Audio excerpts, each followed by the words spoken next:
പുന്നമടക്കായലിന്റെ ആവേശത്തിൽ പുത്തൻ ക്ലബും പുത്തൻ ചുണ്ടൻ വള്ളവുമായി ആദ്യമായി നെഹ്റു ട്രോഫി മത്സരത്തിനിറങ്ങിയ അരോമ കപ്പടിച്ചു. 4 മിനിറ്റ് 23.32 സെക്കൻഡിലാണ് നെഹ്റു ട്രോഫിയിൽ അട്ടിമറി വിജയം നേടിയത്.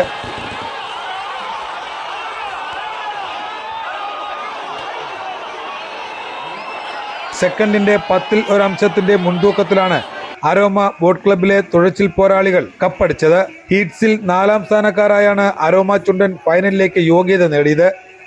ഫൈനലിൽ മേൽപ്പാടം, വിയപുരം, നടുഭാഗം, അരോമ എന്നിങ്ങനെ 4 ചുണ്ടൻ വള്ളങ്ങളാണ് മാറ്റുരച്ചത്.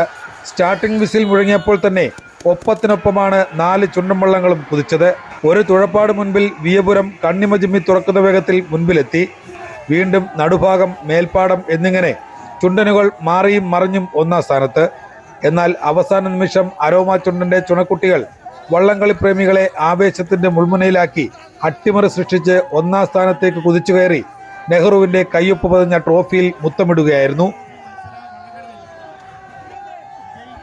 പുന്നമട ബോട്ട് ക്ലബ്ബ് തുഴഞ്ഞ നടുഭാഗം ചുണ്ടൻ 2ാം സ്ഥാനവും UBC കൈനഗിരി FC തുഴഞ്ഞ വിയപുരം ചുണ്ടൻ 3ാം സ്ഥാനവും പള്ളാത്തുരുത്തി ബോട്ട് ക്ലബ്ബ് തുഴഞ്ഞ മേൽപ്പാടം ചുണ്ടൻ 4ാം സ്ഥാനവും നേടി. കൊല്ലം പൂയപ്പള്ളി സ്വദേശിയും സിനിമാ നിർമ്മാതാവുമായ PK സജീവാണ് വിജയതിലകം അണിഞ്ഞ അരോമ ചുണ്ടൻ വള്ളത്തിന്റെ ഉടമ. മുഖ്യമന്ത്രി VD സതീശൻ മത്സരം ഉദ്ഘാടനം ചെയ്തു.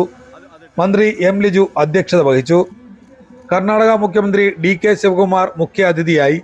മന്ത്രിമാരായ PC Vishnunath, M Liju, deputy speaker Shanimol Usman, Kodikunnil Suresh MP എന്നിവർ ചേർന്ന് സമ്മാനങ്ങൾ വിതരണം ചെയ്തു.